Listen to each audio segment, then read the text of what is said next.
Oui, un maire peut tout à fait inaugurer un nouveau lieu avant le 2 mars 2020 cependant.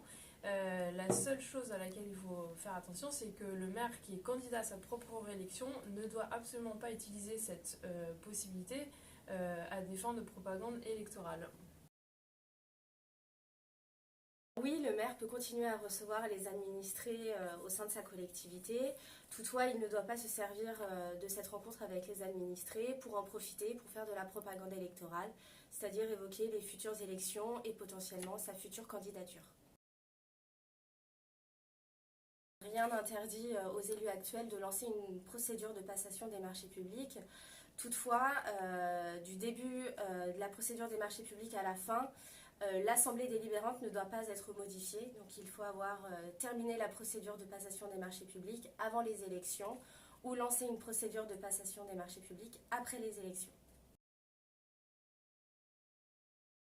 Oui, un maire peut prendre position pour un des candidats, mais s'il le fait, il le fait à titre privé, c'est-à-dire qu'il ne peut pas prendre position en tant que maire de la commune 2 pour soutenir le candidat un tel à l'élection municipale.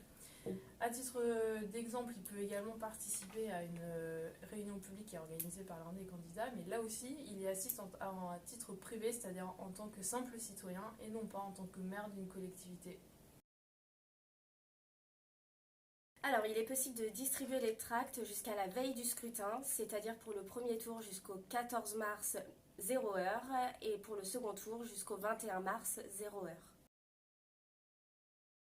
Alors, dans les communes de moins de 2500 habitants, les bulletins de vote doivent être envoyés par les candidats eux-mêmes. Et dans les communes de plus de 2500 habitants, il appartient à la commission de propagande d'envoyer les bulletins de vote. Oui, on peut financer la campagne sur ses propres données, c'est même d'ailleurs ce qui se passe dans l'immense majorité des cas dans le cadre de la campagne municipale, puisque le financement d'une campagne électorale par une personne morale, qu'il s'agisse d'une association, d'une entreprise par exemple, est formellement interdite par la loi, et ce, quelle que soit la taille de la collectivité. La seule exception, c'est évidemment les groupements ou les partis politiques qui peuvent éventuellement aider au financement d'une campagne électorale, mais en dehors de ce cas très précis, on ne peut pas faire financer sa campagne par une personne morale.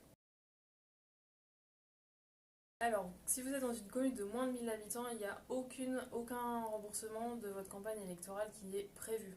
Si vous êtes dans une commune au-delà de 1000 habitants, vous avez la possibilité de vous faire rembourser les frais de propagande, mais à condition que vous ayez obtenu au minimum 5% des suffrages. Et enfin, si vous êtes dans une commune de plus de 9000 habitants, vous pouvez également vous faire rembourser les frais de propagande électorale, mais là aussi à condition d'avoir obtenu au moins 5% des suffrages. Et vous pouvez également, donc toujours dans les communes de plus de 9000 habitants, avoir la possibilité de vous faire rembourser un certain nombre de frais liés à la campagne électorale, mais sous certaines conditions. Alors tout d'abord en France, en 2014, il y a eu 64 communes pour lesquelles il n'y avait pas de candidat aux élections municipales, dont une commune en Gironde. Et s'il n'y a pas donc de candidat aux élections municipales, la préfecture est chargée de nommer une délégation spéciale qui doit administrer la commune durant la période et organiser des nouvelles élections dans les 3 mois.